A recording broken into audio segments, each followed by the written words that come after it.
রাসূল কারীম সাল্লাল্লাহু আলাইহি ওয়াসাল্লাম সাহাবীদেরকে বললেন, সাহাবীরা লাকড়ি সংগ্রহ করো। লাকড়ি সংগ্রহ করল, ওই লাকড়ির মধ্যে আগুন ধরিয়ে দিল। আমার বাবারা সাহাবায়ে কেরাম অবাক হয়ে গেলেন, কিসের জন্য রাসূল লাকড়ি আনলেন? আবার সে লাকড়ির মধ্যে রাসূল আগুন ধরিয়ে দিলেন। আমার বাবারা, রাসূল কারীম সাল্লাল্লাহু আলাইহি ওয়াসাল্লাম বললেন, আলকামা যেহেতু মার সঙ্গে ভালো আচরণ করে নাই, স্ত্রীর কথা শুনতো, মার কথা শুনতো না, আমি আলকামাকে আগুনের মধ্যে পুরাইয়া দুনিয়া থেকে বিদায় করতে চাই। আল্লাহু আকবার। আমার বাবারা, আলকামার মা যখন শুনল তার নারী সেরা ধন আলকামাকে আগুনের মধ্যে পড়ে দুনিয়া থেকে বিদায় করে দিবে, ওই মা সঙ্গে সঙ্গে বলল, রাসূল, ওগো রাসূল, ওগো রাসূল, আমি আমার মা হয়ে কেমন করে সন্তান আগুনের মধ্যে পড়বে, আর আমি আমার মা হয়ে কেমন করে আমি তা তাকাবো? আমি তা কখনো কখনো সহ্য করতে পারবো না। জান জান জান, আমি আমার সন্তান আলকামাকে ক্ষমা করে দিলাম। সুবহানাল্লাহ। রাসূল কারীম সাল্লাল্লাহু আলাইহি ওয়াসাল্লাম সাহাবীদেরকে বললেন, হে আমার সাহাবীরা, আবার তোমরা আলকামার কাছে যাও, আলকামার কাছে গিয়ে কালেমার তালিম দাও। আমার বাবারা, সাহাবীরা কালেমার তালিম দিতে দেরি, আলকামা কালেমা পরে মৃত্যুবরণ করতে দেরি করলো না। সুবহানাল্লাহ। উপস্থিতি 13 সালে দাখিল পাশ করে 14 সালে বাংলাদেশ স্বনামধন্য বিদ্যাপীঠ ধামতি ইসলামিয়া কামিল মাদ্রাসা থেকে 2014 সালে আমি আলিম, ফাজিল, কামিল হাদিস, কামিল ফিকাহ প্রায় 15 বছর ওই মাদ্রাসার মধ্যে পড়াশোনা করছি। আলহামদুলিল্লাহ বলতেন না? তো যার কারণে আমাকে আপনারা নাও চিনতে পারেন। এবং এর পাশাপাশি কুমিল্লা ভিক্টোরিয়া কলেজ থেকে ইসলামিক স্টাডিজ অনার্স মাস্টার্স শেষ করার কারণে দীর্ঘ একটা লম্বা সময় প্রায় 20 বছর আমি বাড়ির বাইরে ছিলাম, পড়াশোনার সুবাদে ছিলাম ওখানে। এখন আপনাদের সন্তান, আমি সুন্দরম বাইতুস সুজুদ কেন্দ্রীয় জামে মসজিদের বর্তমানে খতিব হিসাবে আছি, যেহেতু বাড়ি কাছাকাছি আছে এই জন্য চলে আসছে। তো সকলে আমরা যখন দোয়া করবেন কিনা বলেন? দোয়া করবেন কিনা বলেন? প্রিয় উপস্থিতি, আমি আপনাদের সামনে সূরা বানী ইসরাঈলের 23 নম্বর আয়াত তেলাওয়াত করেছি। কত নম্বর আয়াত? 23 নম্বর আয়াত। আল্লাহ তাআলা বলেন, ক্বাদা রাব্বুকা আল্লা তা'বুদু ইল্লা ইয়্যাহু ওয়া বিল ওয়ালিদাইনি ইহসানা। আল্লাহ তাআলা বলেন, রবের পক্ষ থেকে ফয়সালা হয়ে গিয়েছে। কার পক্ষ থেকে? সকলে কথা বলো, কার পক্ষ থেকে?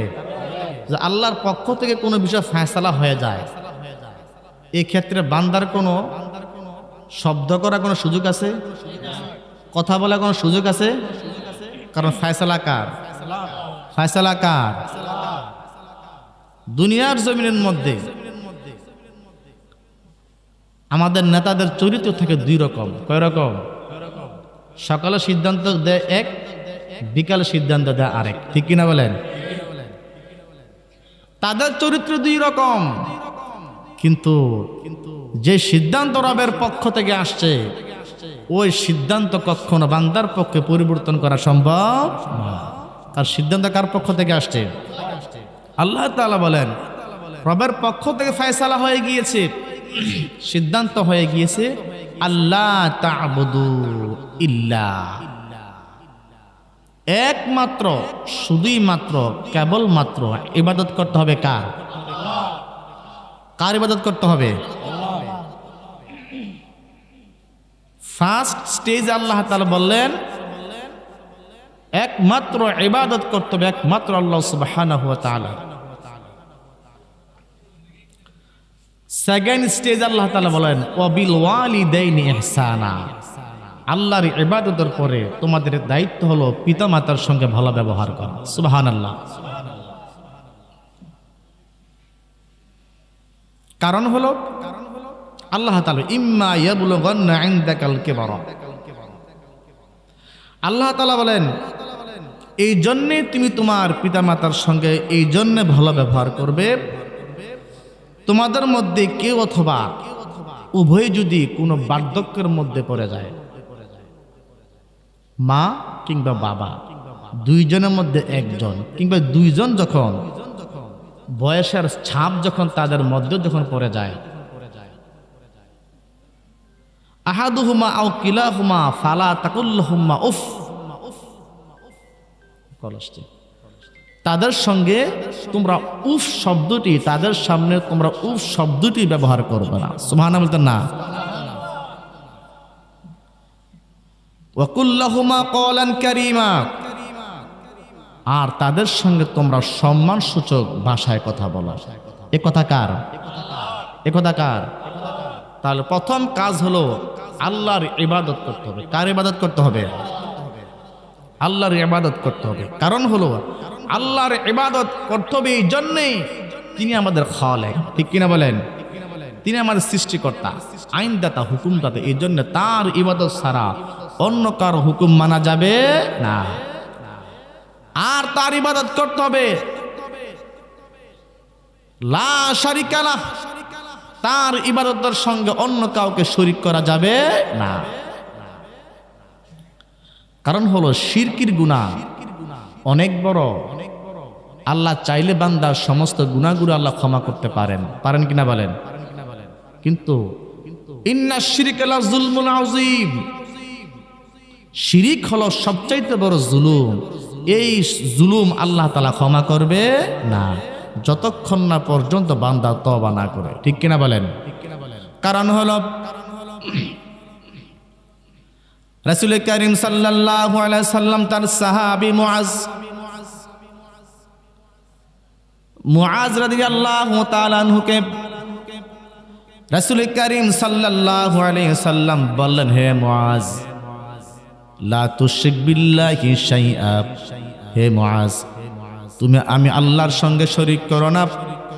ওয়া ইন কুতিলতা ওয়া হুররিকতা, যদি বাতিল শক্তিরা তোমাকে আমি আল্লাহর সঙ্গে শিরিক করার জন্য তোমাকে ফাঁসির কাষ্ঠে ঝুলায়, হে মুআজ, তুমি ফাঁসির কাষ্ঠে ঝুলে তুমি শহীদ হয়ে যাবা।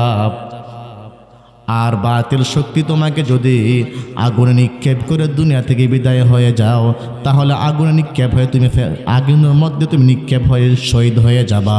তারপর আমি আল্লাহর সঙ্গে কখনো শরীক করো না। সুবহানাল্লাহ।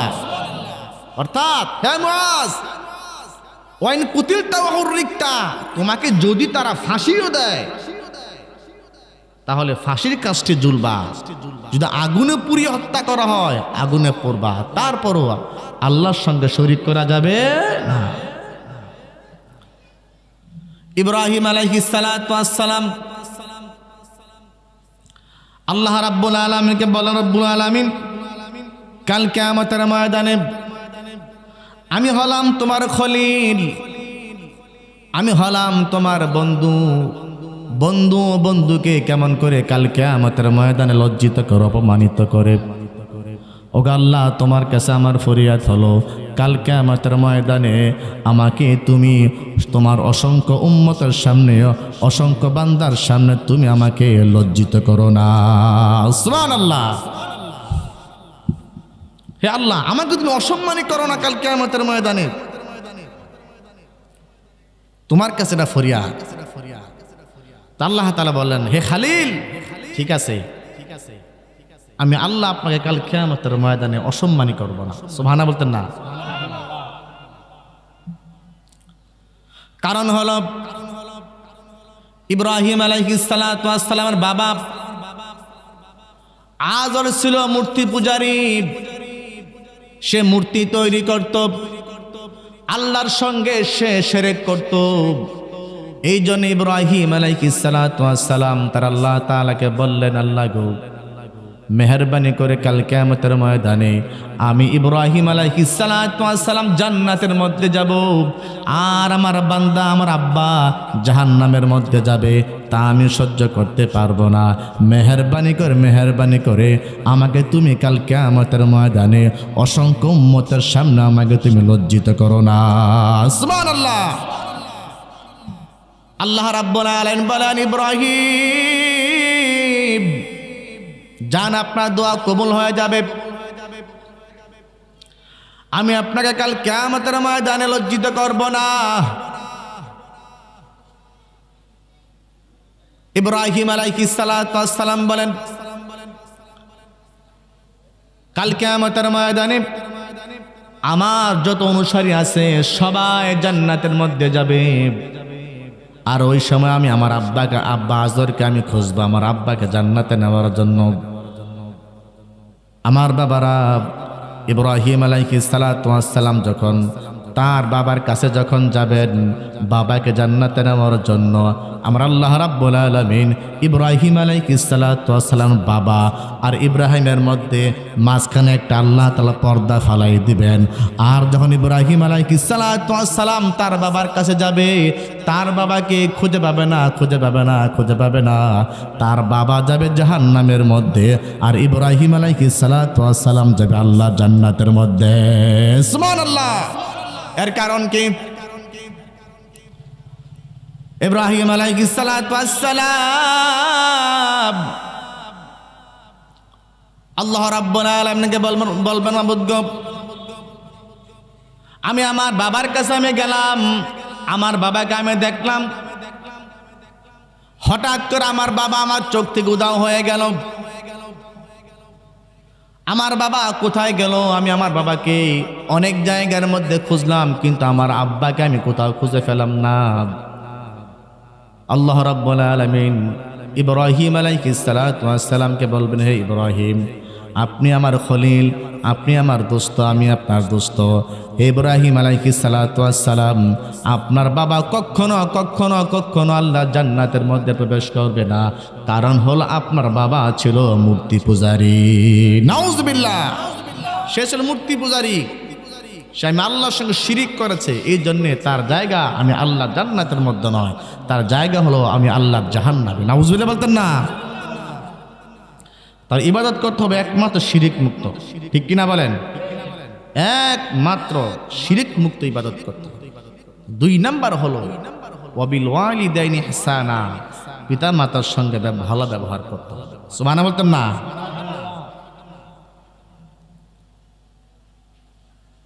এখন সমাজের চিত্র আমরা ভিন্ন দেখছি। সন্তান যখন বড় হয়, বড় হওয়ার পরে বাবা যখন শখ করে যখন সন্তানকে বিয়ে করায়, বাবা মা মনে মনে ভাবে জীবনভর তো কষ্টই করলাম, পরিশ্রম করলাম,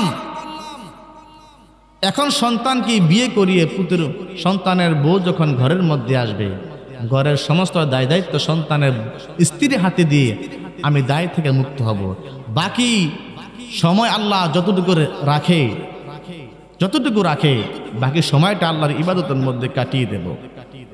কিন্তু যেই মা স্বামীর সংসার আসার পর থেকে তার জীবনের অর্ধেকের চাইতেও সময় কষ্ট করতে করতে করতে করতে কাটিয়ে দেয়, সন্তানকে যখন বিবাহ করায় দেখা যায় 1 মাস যাইতে 1 মাস 2 মাস 3 মাস যাইতে না শয়তান ভিন্ন হয়ে যায় এবং মাকে আলাদা করে দেয়, ঠিক কিনা বলেন? এরকম কুসন্তান সমাজের মধ্যে আছে কিনা বলেন? আছে কিনা বলেন? আবার আমরা দেখতে পাই সন্তান 2 জন, একজন তার মা বাবাকে খাওয়ায় আর আরেক সন্তান বলে আমার তো ইনকামে নাই, আমি খাওয়াবো কেমন করে? এরকম সন্তান আছে কিনা বলেন? ওই সন্তানের ঘরে কি তার স্ত্রী নাই? জোড়া স্ত্রী নাই, তার ছেলে নাই, তার মেয়ে নাই। তো যে জায়গার মধ্যে স্ত্রী খেতে পারে, ছেলে খেতে পারে, মেয়ে খেতে পারে, ওই ঘরের মধ্যে মার জন্য 1 মুঠ ভাত হয় না। এরকম সন্তান আছে কিনা বলেন? আছে কিনা বলেন? কিন্তু মা আপনার কাছে 1 মুঠ ভাত পায় না, কিন্তু সেই মা আপনাকে যদি তার বুকের দুধ যদি পান না করাতো আপনি বাঁচতেন না, ঠিক কিনা বলেন? মায়ের এক ধারে দুধের দাম কাটিয়া গায়ের সাম, পাপোশ বানাইলে ঋণের সুদ হবে না, এমন ধরদি ভবে কেউ হবে না আমার মা গো, ঠিক কিনা বলেন? আমার বাবারা বাইহাকি শরীফের মধ্যে আসছে রাসূল করিম সাল্লাল্লাহু আলাইহি সাল্লামের কাছে একজন সাহাবী আসলেন। আসার পর রাসূল করিম সাল্লাল্লাহু আলাইহি সাল্লামকে বললেন, রাসূল, আমার কাছে সবচাইতে বেশি ভালো ব্যবহার পাওয়ার যোগ্য কোন ব্যক্তি? রাসূল করিম সাল্লাল্লাহু আলাইহি সাল্লাম বললেন, হে আমার সাহাবী, তোমার কাছে সবচাইতে বেশি ভালো ব্যবহার যোগ্য হলো তোমার মা। সুবহানাল্লাহ। আমার বাবারা, ওই সাহাবী রাসূল করিম সাল্লাল্লাহু আলাইহি সাল্লামকে বললেন, ওগো রাসূল, মানলাম আমার কাছে সবচাইতে ভালো ব্যবহার পাওয়ার যোগ্য আমার মা।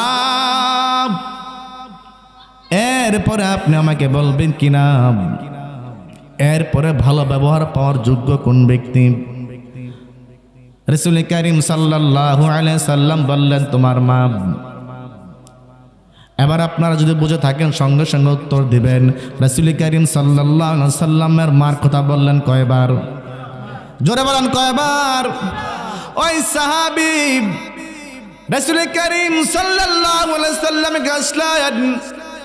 আসার পর রাসূল করিম সাল্লাল্লাহু আলাইহি সাল্লামকে বললেন, রাসূল, একবার মার কথা বললেন, দ্বিতীয়বার যখন আপনাকে প্রশ্ন করলাম দ্বিতীয়বার মার কথাও বললেন। এরপর কি আপনি আমাকে বলবেন কিনা এরপর আমার কাছ থেকে সবচাইতে ভালো ব্যবহার পাওয়ার যোগ্য কোন ব্যক্তি? রাসূল করিম সাল্লাল্লাহু আলাইহি সাল্লাম বললেন, তোমার মা। রাসূল করিম সাল্লাল্লাহু আলাইহি সাল্লাম তিনবার মার কথা বললেন, তিনবার মার কথা বললেন। আর একবার রাসূল করিম সাল্লাল্লাহু আলাইহি সাল্লাম বাবার কথা বললেন। জোরে কোন সুবহানাল্লাহ। আমার বাবারা, শুধুই তাই নয়, রাসূল করিম সাল্লাল্লাহু আলাইহি সাল্লামের কাছে একজন সাহাবী আসলেন। আসার পরে রাসূল করিম সাল্লাল্লাহু আলাইহি সাল্লামকে বললেন, রাসূল, আপনার অসংখ্য সাহাবায়ে কেরামগণ জিহাদের ময়দানে গিয়ে শহীদ হয়ে যাচ্ছে, শহীদ হয়ে আল্লাহর জান্নাতে চলে যাচ্ছে। সুবহানাল্লাহ। রাসূল, আমি কি সেই শহীদের? আমি তো চাই জিহাদের ময়দানে আমি যাই, গিয়ে কাফের মুশরিকদের সঙ্গে লড়াই করে নিজের জীবনটা আল্লাহর রাহে কুরবান করে আমিও জান্নাতের মধ্যে যাই। সুবহানাল্লাহ বলতেন না? উপস্থিতি একজন সাহাবী রাসূল করিম সাল্লাল্লাহু আলাইহি সাল্লামের কাছে আসলেন। আসার পর রাসূলকে বললেন, রাসূল, আমি জিহাদে অংশগ্রহণ করতে চাই। এখন আপনারা বলুন, জিহাদে অংশগ্রহণ করলে সওয়াব না গুনাহ? যেরকম সওয়াব না গুনাহ? যে ব্যক্তি জিহাদের ময়দানে মারা যায় সে কি আমাদের মতো মারা যায় নাকি সে শহীদ হয়ে যায়? আমার বাবারা, রাসূল করিম সাল্লাল্লাহু আলাইহি সাল্লাম বললেন, সাহাবী, তুমি জিহাদের ময়দানে যাবা। এবার আমাকে তুমি বলো, তোমার ঘরে তোমার মা কিংবা তোমার বাবা ঘরের মধ্যে আছে কিনা? ওই সাহাবীর সঙ্গে সঙ্গে রাসূল করিম সাল্লাল্লাহু আলাইহি সাল্লামকে বললেন, রাসূল, হ্যাঁ, আমার মা আমার বাবা দুনিয়ার জমিনের মধ্যে বেঁচে আছে।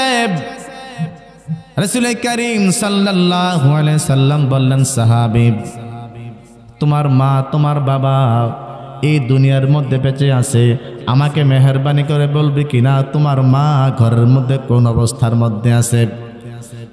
ওই সাহাবী সঙ্গে সঙ্গে রাসূল করিম সাল্লাল্লাহু আলাইহি সাল্লামকে বললেন, ইয়া রাসূলুল্লাহ, ইয়া হাবিবাল্লাহ, আমার মা অসুস্থ, আমার বাবা অসুস্থ, তাদেরকে অসুস্থ অবস্থায় রেখে আমি জিহাদের ময়দানে আসছি। রাসূল করিম সাল্লাল্লাহু আলাইহি সাল্লাম বললেন, সাহাবী, তোমাকে জিহাদে যাওয়া লাগবে না। জিহাদে অংশগ্রহণ করে জিহাদে গাজী হয়ে জিহাদে যাওয়ার জন্য তোমাকে চেষ্টা করতে হবে না, আর তোমাকে গাজী হয়ে সওয়াব নিয়ে ঘরের মধ্যে আসতে হবে না। হে সাহাবী, তুমি তোমার ঘরের মধ্যে যাও, তুমি তোমার ঘরের মধ্যে যাও, তোমার ঘরের মধ্যে যাও, ঘরের মধ্যে গিয়ে তোমার বাবার খেদমত করো, মার খেদমত করো।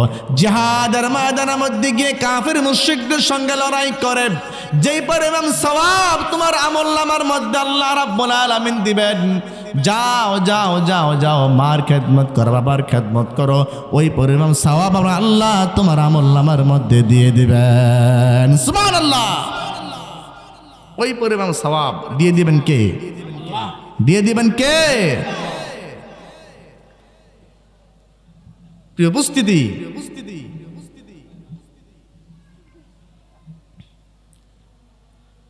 আমরা তো অনেক পীরের মুরিদ। পীরের মুরিদ হওয়া দোষের বিষয় নয়। আপনার সঠিক রাস্তা যদি হাঁটতে চান, অবশ্যই যে কোনো একজনকে তাআত করতে হবে, আনুগত্য করতে হবে। কিন্তু আমরা দেখি পীরের দরবারে যখন আমরা যাই, তখন পীর সাহেবের জন্য আমরা কত কিছুই নিয়ে যাই। ঠিক কিনা বলেন? ঠিক কিনা বলেন? আপেল নিয়ে যাই, আঙ্গুর নিয়ে যাই, বেদানা নিয়ে যাই, আবার এগুলো তো নিয়ে যাই, আবার আসার সময় পীর সাহেবের হাতের মধ্যে কিছু হাদিয়া দিই। ঠিক কিনা বলেন?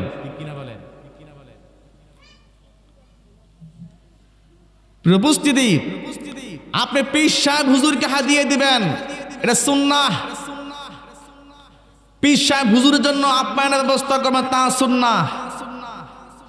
কিন্তু আপনার ঘরের মধ্যে আপনার মা না খেয়ে আছে, বাবা খেয়ে আছে, তাদেরকে না খাওয়াইয়া পীরকে খাওয়ান, আল্লাহর কসম করে বলি, আল্লাহর কসম করে বলি, আপনার সেই দান সদকা, সেই খাওয়া, সেই হাদিয়া আল্লাহর দরবারে কবুল হবে না।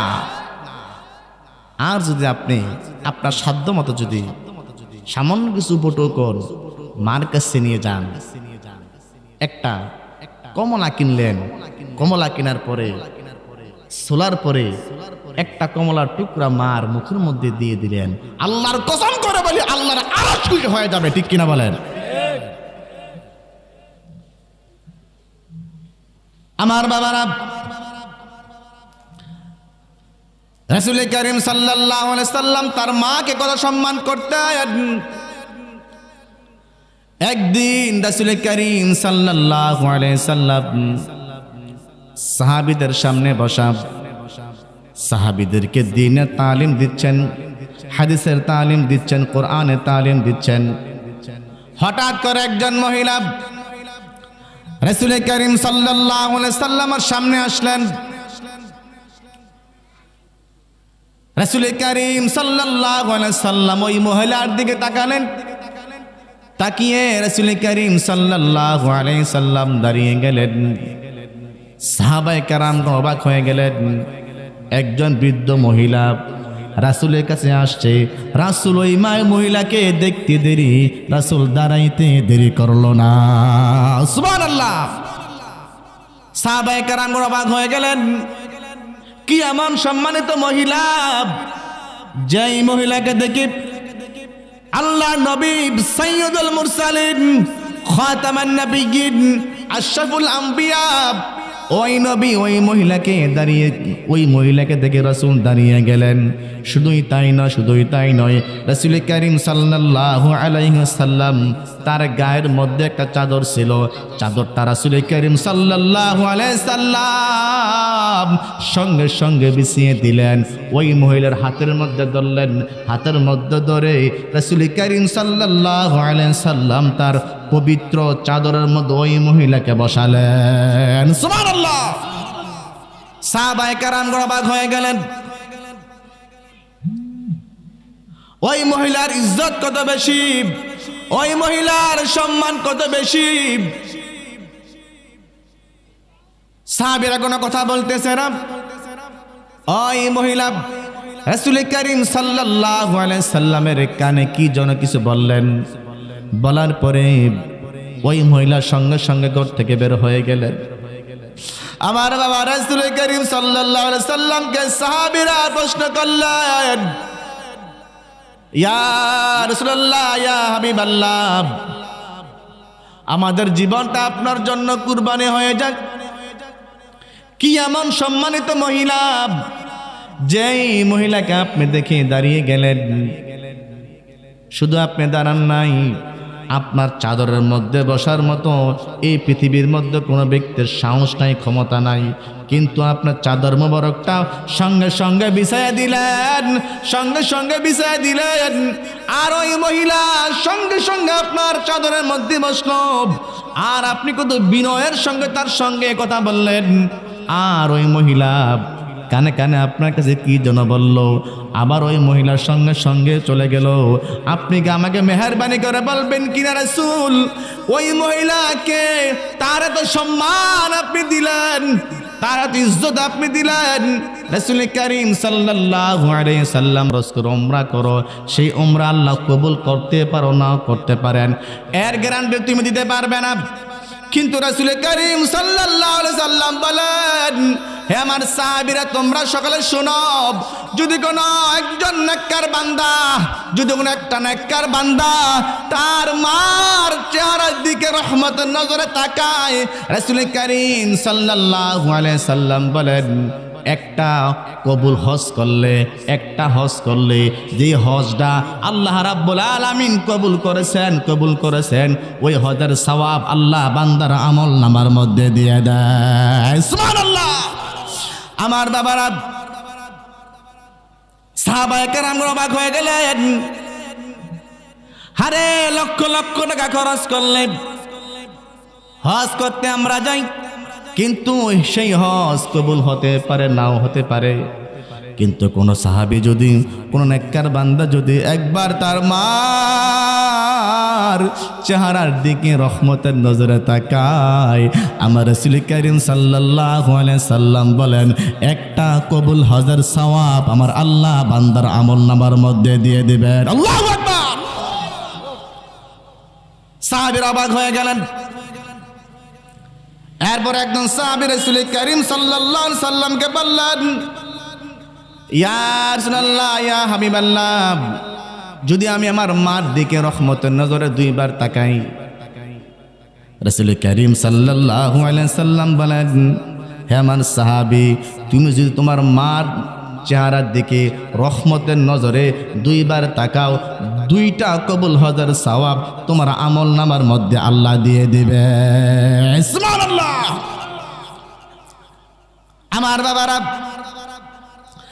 রাসূল করিম সাল্লাল্লাহু আলাইহি সাল্লাম বলেন, হে আমার সাহাবীরা, আবার তোমরা শোনো, একবার নয় দুইবার নয়, তুমি যদি তোমার মার চেহারার দিকে একবার নয় দুইবার নয়, যদি 100 বার তোমার মার চেহারার দিকে রহমতের নজরে তাকাও, আমার আল্লাহর সওয়াবের ভান্ডারের মধ্যে কখনো ঘাটতি পড়বে না।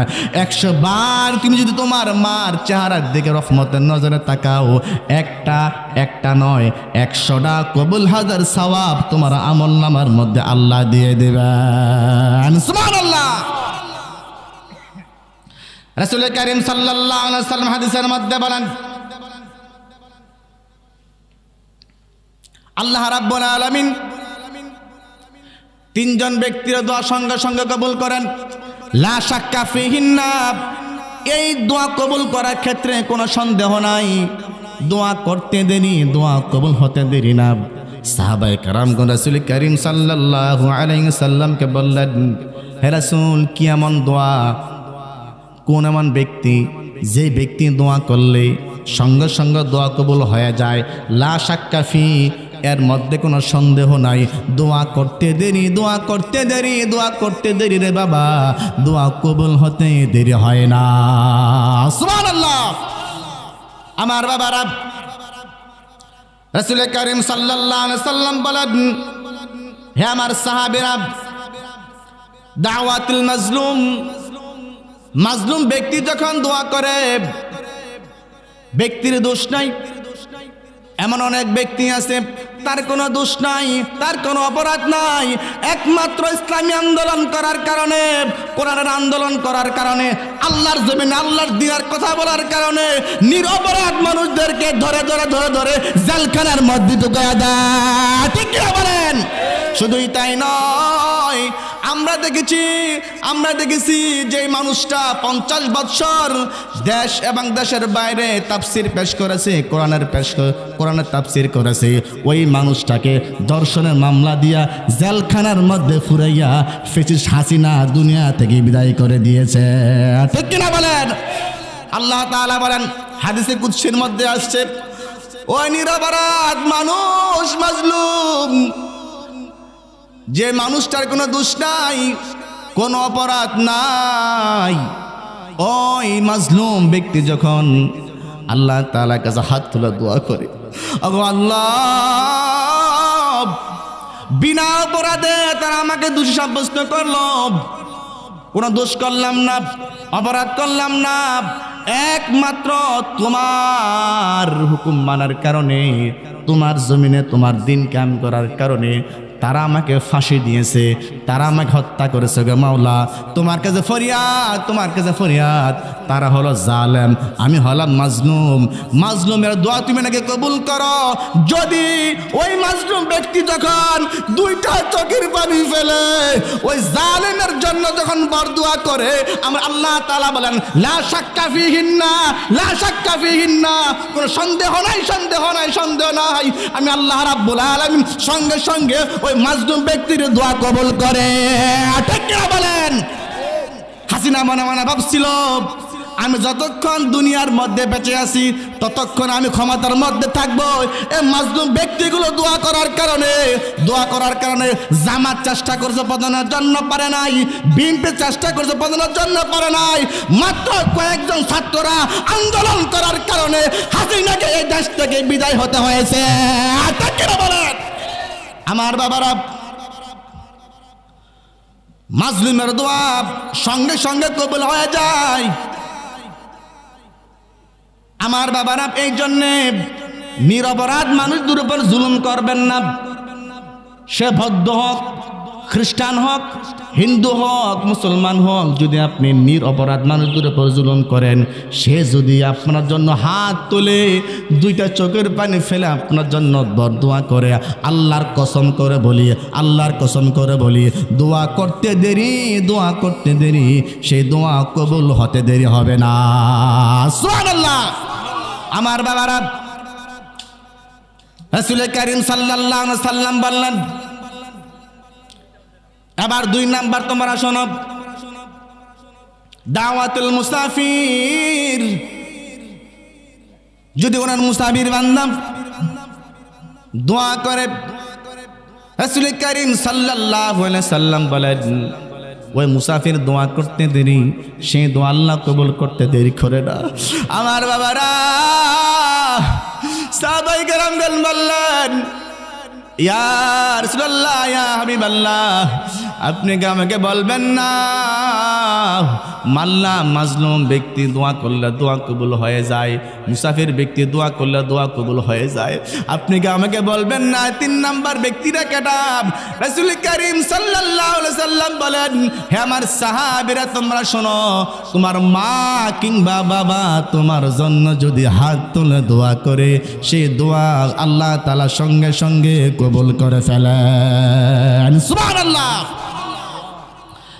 আরেকটা হাদিসের মধ্যে আসছে, রাসূল কারীম সাল্লাল্লাহু আলাইহি সাল্লাম বলেন, দাখালতুল জান্নাতা সামিতু ফিহা কিরাআতুল কুরআন। রাসূল কারীম সাল্লাল্লাহু আলাইহি সাল্লাম মেরাজের মধ্যে জান্নাত দেখলেন, জাহান্নাম দেখলেন। রাসূল কারীম সাল্লাল্লাহু আলাইহি সাল্লাম যখন জান্নাতের মধ্যে হাঁটতেছেন মেরাজে, রাসূল জান্নাতের নাজনামত দেখতেছেন, জান্নাতের ঘর রাসূল ঘুরে ঘুরে দেখতেছেন, জান্নাতের হুল গেলমান দেখতেছেন। হঠাৎ করে রাসূল কারীম সাল্লাল্লাহু আলাইহি সাল্লাম বলেন, হঠাৎ করে আমি আমার কানের মধ্যে জান্নাতের মধ্যে কোরআন তেলাওয়াতের শব্দ শুনতে পাচ্ছি। সুবহানাল্লাহ। রাসূল কারীম সাল্লাল্লাহু আলাইহি সাল্লাম বললেন, কি রে, জান্নাতের মধ্যে কার এত বড় সাহস? জান্নাতের মধ্যে কে কোরআন তেলাওয়াত করে আর তার সম্মান কত বেশি? জান্নাতের মধ্যে সে কোরআন তেলাওয়াত করে, দুনিয়ায় থাকা অবস্থায় সে তো কোরআন তেলাওয়াত করত। আল্লাহ রাব্বুল আলামিন তার কত সম্মান বাড়িয়ে দিলেন, জান্নাতের মধ্যে সে কোরআন তেলাওয়াত করে। আমার বাবারা, রাসূল কারীম সাল্লাল্লাহু আলাইহি সাল্লাম বলেন, মান হাযা, হে জিবরাইল, ওই ব্যক্তিকে যাকে আল্লাহ রাব্বুল আলামিন এত সম্মান দিলেন, যে নাকি জান্নাতের মধ্যে বসে বসে কোরআন তেলাওয়াত করে। ক্বালু হারিস ইবনে নুমান। রাসূল কারীম সাল্লাল্লাহু আলাইহি সাল্লামের জিবরাইল বললেন, জিবরাইল সঙ্গে সঙ্গে বললেন, রাসূল, সেটা হলো আপনার প্রিয় সাহাবী হারিস ইবনে নুমান। জোরে কান সুবহানাল্লাহ। আমার বাবারা, রাসূল কারীম সাল্লাল্লাহু আলাইহি সাল্লাম বলেন, কাযাকুমুল বিররা, কাযাকুমুল বিররা। রাসূল কারীম সাল্লাল্লাহু আলাইহি সাল্লাম বললেন, ভালো ভালো ভালো। আমার বাবারা, রাসূল কারীম সাল্লাল্লাহু আলাইহি সাল্লাম মেরাজ শেষ করে যখন দুনিয়ার মধ্যে আসলেন, রাসূল কারীম সাল্লাল্লাহু আলাইহি সাল্লাম তার সাহাবী হারিস ইবনে নুমানকে খুঁজতেছেন। হারিস, তুমি কই? হারিস, তুমি কই? রাসূল কারীম সাল্লাল্লাহু আলাইহি সাল্লাম মক্কার অলিতে গলিতে হারিস ইবনে নুমানকে খুঁজতেছেন, কোথায় খুঁজে পাচ্ছেন না। রাসূল কারীম সাল্লাল্লাহু আলাইহি সাল্লাম সাহাবীদেরকে বললেন, আমার সাহাবীরা, মেহেরবানি করে আমার সাহাবী হারিস ইবনে নুমানকে তোমরা খুঁজে আনো। সাহাবায়ে কেরামগণ অবাক হয়ে গেলেন। রাসূল কারীম সাল্লাল্লাহু আলাইহি সাল্লাম গোটা মক্কার মধ্যে হারিসকে খুঁজলেন, হারিসকে কোথাও খুঁজে পেলেন না। আবার সাহাবীদেরকে রাসূল কারীম সাল্লাল্লাহু আলাইহি সাল্লাম দায়িত্ব দিয়ে দিলে হারিসকে খোঁজার জন্য। সাহাবীরা হারিসকে খুঁজতেছেন, হঠাৎ করে হারিসকে পেলেন।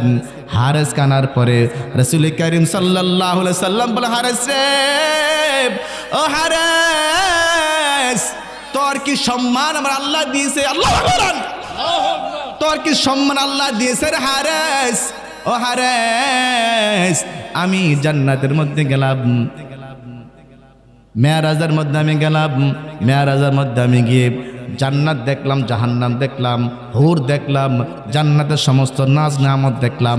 আমি যখন জান্নাতের মধ্যে যখন হাঁটতেছি, জান্নাতের এক রুম থেকে আরেক রুমে আমি হাঁটতেছি, হঠাৎ করে আমি একজন ব্যক্তির কোরআন তেলাওয়াত শুনলাম। আমার বাবারা, আমি সঙ্গে সঙ্গে আমি বললাম, হে জিবরাইল, এই ব্যক্তিকে, যে ব্যক্তি জান্নাতের মধ্যে বসে বসে কোরআন তেলাওয়াত করতেছে।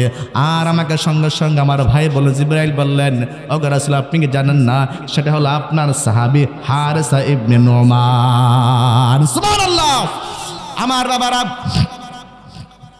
রাসূল কারীম সাল্লাল্লাহু আলাইহি সাল্লাম বলে, হারিস রে, এবার আমাকে তুমি বলো, কি এমন রাসূল কারীম সাল্লাল্লাহু আলাইহি সাল্লাম বললেন, হারিস, এবার তুমি আমাকে বলো, কি এমন আমল করো, কি এমন ভালো কাজ তুমি দুনিয়ার মধ্যে করতেছ, যেই ভালো কাজ করার কারণে তুমি হারিস দুনিয়ার মধ্যে বসবাস করো, আর তোমার কোরআন তেলাওয়াত জান্নাতের মধ্যে আমি রাসূল শুনতে পেলাম। সুবহানাল্লাহ।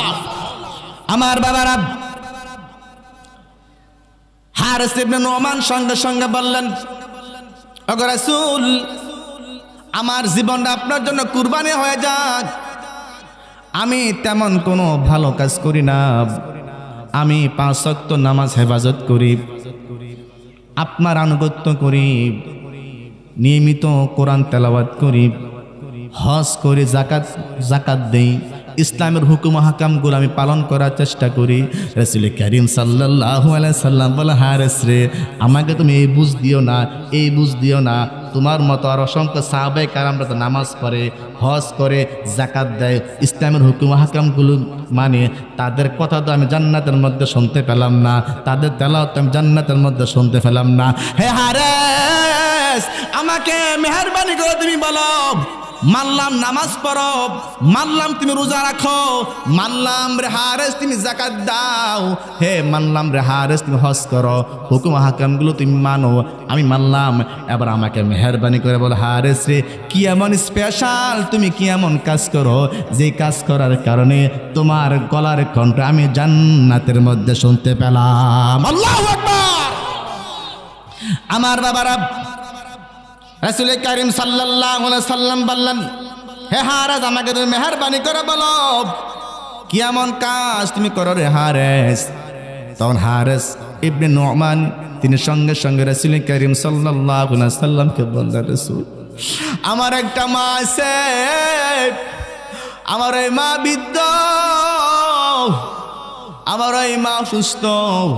ওগো রাসূল আমি মাঝে মাঝে নয়, আমি আমার দিনের সমস্ত কাজগুলো শেষ করে আমি আমার মার কাছে যাই, মাকে আমি সেবা করি, মার সেবা করি, মাকে গোসল করাই, মাকে খাওয়াই, মাকে গোসল করাই, মার সমস্ত কাজগুলো আমি করি, অর্থাৎ আমি আমার মার সেবা করার চেষ্টা করি। সুবহানাল্লাহ। রাসূল করিম সাল্লাল্লাহু আলাইহি সাল্লাম বলে, হারেস রে, ও হারেস রে, তোকে আমি বলে দেই রে হারেস, তোকে আমি সাবধান করে দিলাম রে হারেস, এখন থেকে তোর মার খেদমত করা তুই কখনো ছাড়বি না। সুবহানাল্লাহ। আমার বাবারা, মার খেদমত করার কারণে হারেসের কোরআন তেলাওয়াত জান্নাতের মধ্যে শুনতে পেলেন। এবার আপনি শুনুন, আমার মা যদি আমাকে কোরআনের বাইরে কোনো কথা কাজ করতে বলে, ইসলামের বাইরে যদি আমার মা কোনো কাজ করতে বলে, ওই কাজ করা যাবে কিনা বলেন?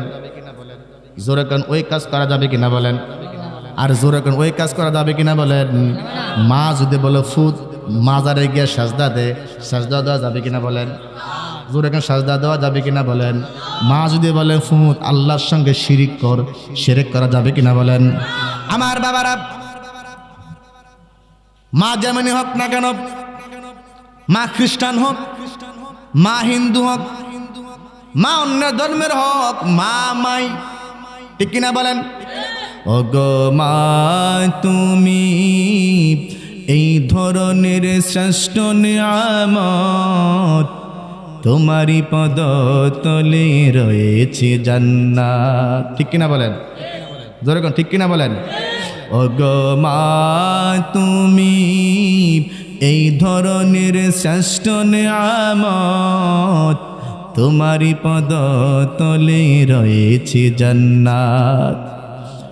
এই পৃথিবী থাকতো যদি ফুল পাখিহীন, এই পৃথিবী থাকতো যদি মায়ামোহহীন, এই পৃথিবী থাকতো যদি ফুল পাখিহীন, এই পৃথিবী থাকতো যদি মায়ামোহহীন, যদি না থাকতো মায়ের মায়ারি হাত, যদি না থাকতো মায়ের মায়ারি হাত, ওগো মা তুমি এই ধরনের শ্রেষ্ঠ নিয়ামত, তোমারই পদ তলে রয়েছে জান্নাত, ঠিক কিনা বলেন?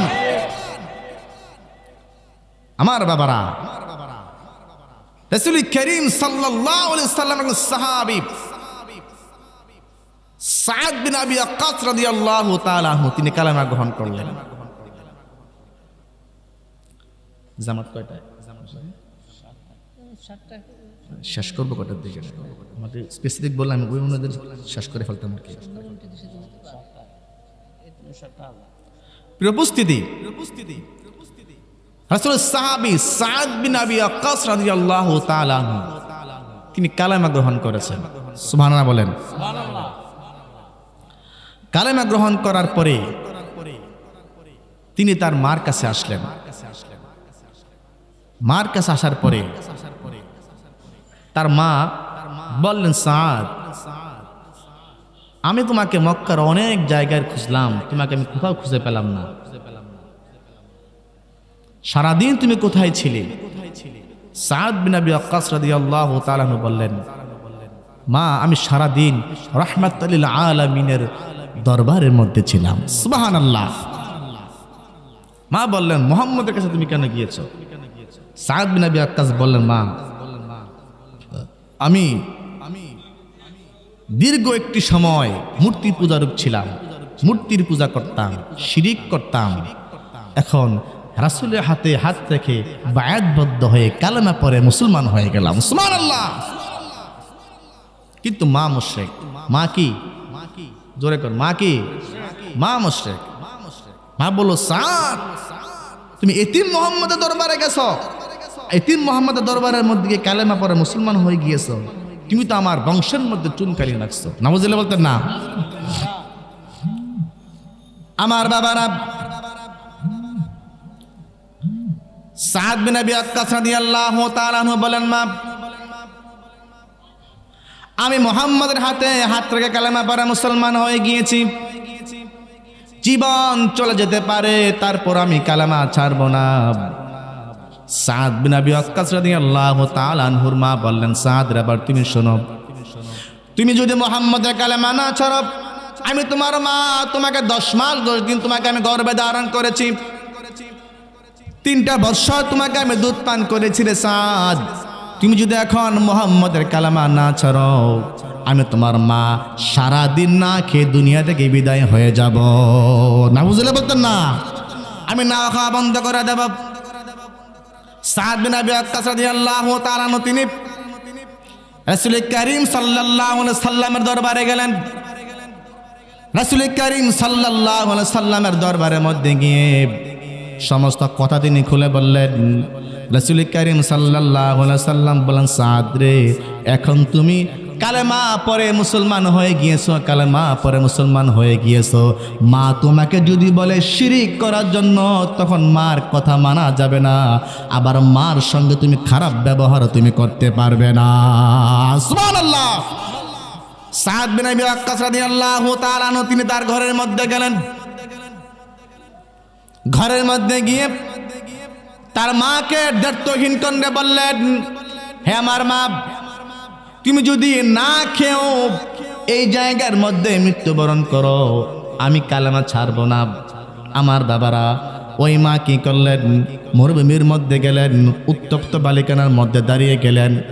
আমার বাবারা, তার মা সঙ্গে সঙ্গে বললেন, সাদ রে, আমি এই উত্তপ্ত মরুভূমির মধ্যে দাঁড়িয়ে গেলাম, আমি তোমার মা বললাম, আমি এই বালিকানার মধ্যে দাঁড়িয়ে গেলাম, এই রুদ্রের মধ্যে আমি জ্বলে জ্বলে দুনিয়া থেকে বিদায় হয়ে যাব, তুমি যদি মুহাম্মাদের কালেমা না ছাড়ো। আমার বাবারা, সাদ বিন আবি ওয়াক্কাস রাদিয়াল্লাহু তাআলা আনহু তিনি বললেন, মা গো, দুনিয়ার মধ্যে যত সুন্দর ব্যবহার পাওয়ার যোগ্য তুমি আমার মা, যত ভালো ব্যবহার পাওয়ার যোগ্য তুমি আমার একমাত্র মা। ও গো মা, তোমার কাছে মেহেরবানি করে বলে দেই, কিন্তু আমি তোমার কথা মানতে পারবো না। তাফসীর ইবনে কাসিরের মধ্যে আসছে, সাদ বিন আবি ওয়াক্কাস রাদিয়াল্লাহু তাআলা আনহু তিনি সঙ্গে সঙ্গে বললেন, ও গো আমার মা, তুমি একটি মা কেন, 2টি মা কেন, 3টা মা কেন, এই জায়গার মধ্যে যদি তুমি, এই জায়গার মধ্যে তুমি যদি 100টা মা এই জায়গার মধ্যে মৃত্যুবরণ করে, আমি সাদ বিন আবি ওয়াক্কাস কখনো কখনো কালেমা ছাড়ব না। সুবহানাল্লাহ। আবু হুরায়রা রাদিয়াল্লাহু তাআলা আনহু তিনি কালেমা গ্রহণ করলেন। কালেমা গ্রহণ করার পরে ঘরের মধ্যে গেলেন। ঘরের মধ্যে যাওয়ার পরে দরজা যখন নক করলেন, আবু হুরায়রা সঙ্গে সঙ্গে তার মার কাছে বলেন, মা গো, আমি কালেমা পরে মুসলমান হয়ে গিয়েছি। আবু হুরায়রার মা তাকে কি করলেন, ইচ্ছা মতো তাকে মারলেন, বেত্রাঘাত করলেন। আবু হুরায়রা কান্নাকাটি করতে করতে রাসূল করিম সাল্লাল্লাহু আলাইহি সাল্লামের কাছে গেলেন। রাসূল করিম সাল্লাল্লাহু আলাইহি সাল্লামের কাছে গিয়ে সমস্ত কথা খুলে বললেন, ওকে রাসূল, মার কাছে গেলাম, মা আমাকে ধরে ইচ্ছা মতো মারলো, ইচ্ছা মতো পিটাইলো, এখন আমি কি করতে পারি? রাসূল করিম সাল্লাল্লাহু আলাইহি সাল্লাম বলেন, আবু হুরায়রা, তুমি কি তোমার মার জন্য বিচারের জন্য তুমি আমার কাছে আসছো কেন, আসছো নাকি? সাবধান করে দে, সাবধান করে দে, আমি রাসূল কখনো কখনো তোমার মার বিচার করতে পারবো না। সুবহানাল্লাহ। আমার বাবারা,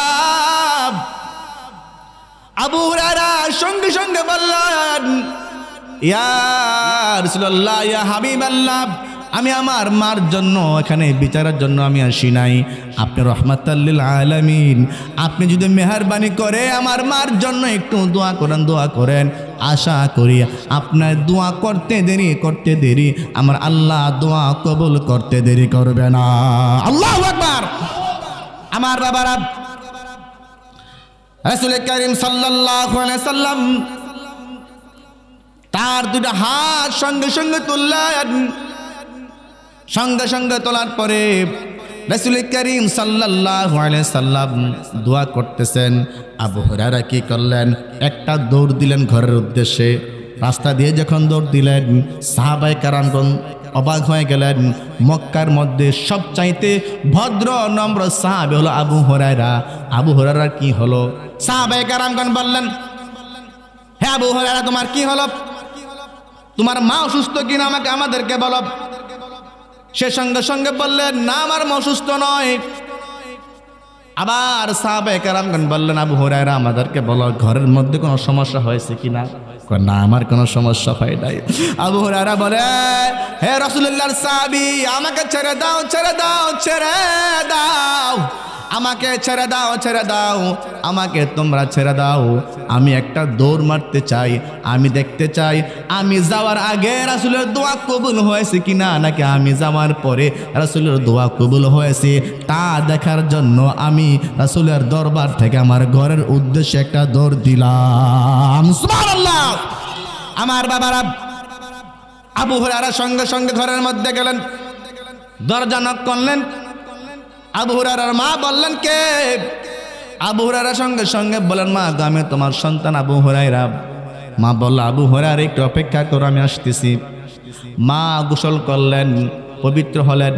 মার চুল থেকে মিটমিট করে পানি পড়তেছে। মার কণ্ঠের মধ্যে শিরকিয়াতের কোনো গন্ধ পেলেন না, তাওহীদের গন্ধ পেলেন। মা সঙ্গে সঙ্গে খুললেন, মা সঙ্গে সঙ্গে দরজা খুললেন। দরজা খোলার পরে আমার বাবারা, আবু হুরায়রা যখন তার মার চেহারার দিকে তাকালেন, আবু হুরায়রা বলে, আমি যখন আমার মার চেহারার দিকে যখন তাকালাম, আমি আমার মার চেহারার দিকে যখন তাকালাম, আমি দেখতে পেলাম আমার মার চেহারার মধ্যে শিরকিয়াতের কোনো গন্ধ পেলাম না। আমার মার চেহারার মধ্যে আমি তাওহীদের গন্ধ খুঁজে পেলাম। আল্লাহু আকবার।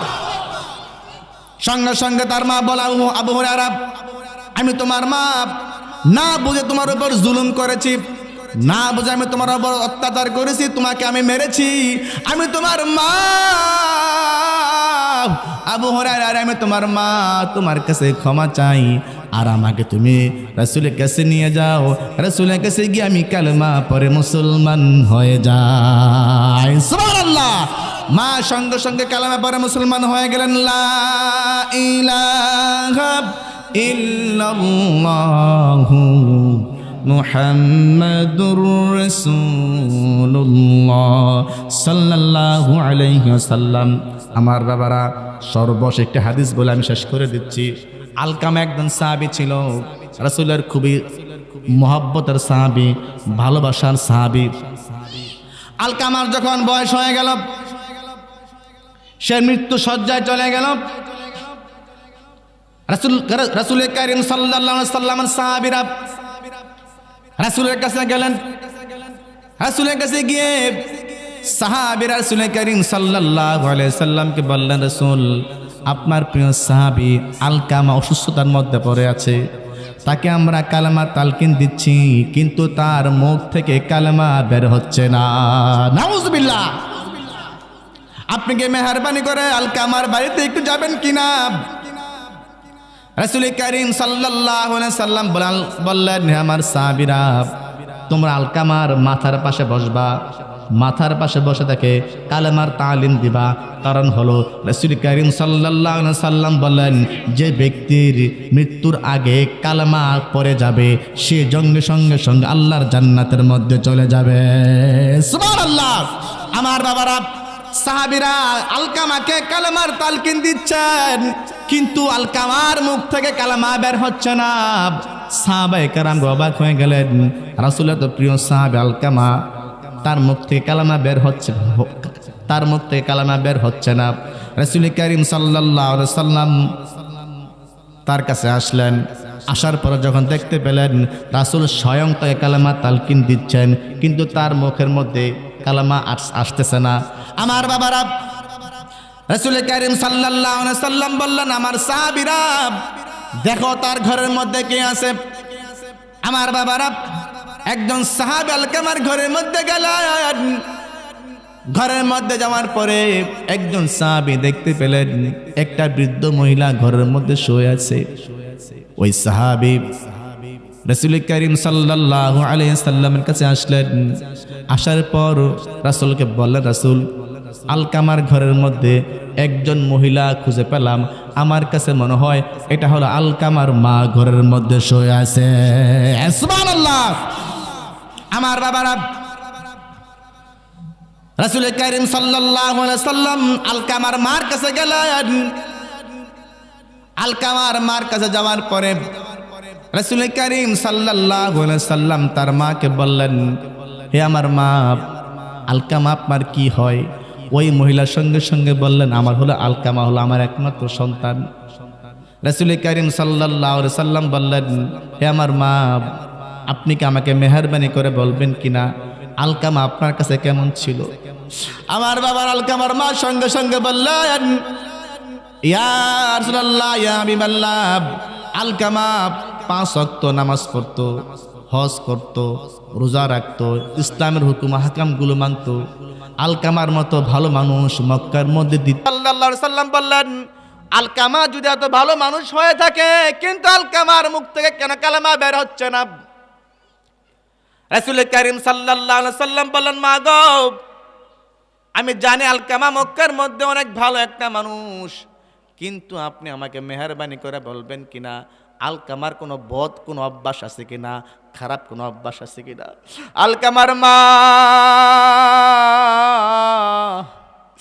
সঙ্গে সঙ্গে তার 2 চোখ থেকে ঝরঝর করে পানি পড়া শুরু হয়ে গেল। ওই মা সঙ্গে সঙ্গে বললেন, ওগো রাসূল, আমি আমার সন্তান আলকামাকে 10 মাস 10 দিন গর্ভে ধারণ করেছি। গর্ভে ধারণ করার কি যন্ত্রণা আমি বুঝেছি। আমার বাবারা, আল্লাহ রাব্বুল আলামিন আমাকে একটা মেয়ে দিয়েছে, আমি বুঝেছি রে বাপ, একটা মা যখন একটা সন্তান যখন গর্ভের মধ্যে রাখে রে বাপ, আমি বুঝি রে একটা মা কত কষ্ট যন্ত্রণা সহ্য করতে হয়। আল্লাহু আকবার। আমার বাবারা, আমি এটাও দেখেছি, একটা মা যখন একটা সন্তানকে যখন গর্ভধারণ করে রে বাপ, ওই মা কত কষ্ট যন্ত্রণা সহ্য করে। আমি যখন মাহফিল শেষ করে মাঝে মাঝে যখন ঘরের মধ্যে যাই, 1টা বাজে, 2টা 3টা বাজে, অনেক সময় দরজা যখন নক করি, আমার স্ত্রীর সঙ্গে সঙ্গে দরজা খুলে। আমি বললাম রাত্রে 1টা বাজে, 2টা বাজে, বাড়ির মধ্যে সমস্ত মানুষ ঘুমায়, আমার মাও ঘুমায়, আমার আব্বাও ঘুমায়, আমার ভাইয়েরা ঘুমায়, আশেপাশে সমস্ত মানুষগুলো ঘুমায়, তুমি কি ঘুমাও না? আমার স্ত্রী বলে, ওগো আমার স্বামী, ওগো আমার স্বামী, আপনার মেয়ে যখন ঘুমায় 10 মিনিট ঘুমায়, 5 মিনিট ঘুমায়, আবার সঙ্গে সঙ্গে সে চিৎকার করে ফেলে, ভালো করে ঘুমাতে পারি না। কিন্তু আমি এমন একটা মানুষ, আমি তো ঘুমাই, আমার বাচ্চা কান্নাকাটি করে, আমি নিজে বিরক্ত হয়ে যাই। কি মা হইছো তুমি, বাচ্চাকে তুমি কন্ট্রোল করতে পারো না? আমি বাপ হইয়া বিরক্ত হয়ে যাই, কিন্তু 1 সেকেন্ডের জন্য আমার মা বিরক্ত হয় না। আল্লাহু আকবার। আমার বাবার আলকামার মা বলল, ওগো রাসূল, আলকামার আমল ভালো, কিন্তু আমার আলকামার একটা বদ অভ্যাস ছিল। বদ অভ্যাস হলো, ওই আলকামা বেশি বেশি করে তার স্ত্রীর কথা শুনতো, আমি আমার মার কথা শুনতো না। নাউজুবিল্লাহ। আমার বাবার রাসূল করিম সাল্লাল্লাহু আলাইহি সাল্লাম বললেন, মা গো, আপনি মেহেরবানি করে আপনার সন্তান আলকামাকে আপনি ক্ষমা করে দেন। মা বলল, না, আমি কখনো আমার সন্তানকে আমি ক্ষমা করব না। কারণ হলো আলকামা বেশি বেশি করে তার স্ত্রীর কথা শুনতো, মার কথা শুনতো না। আমার বাবারা,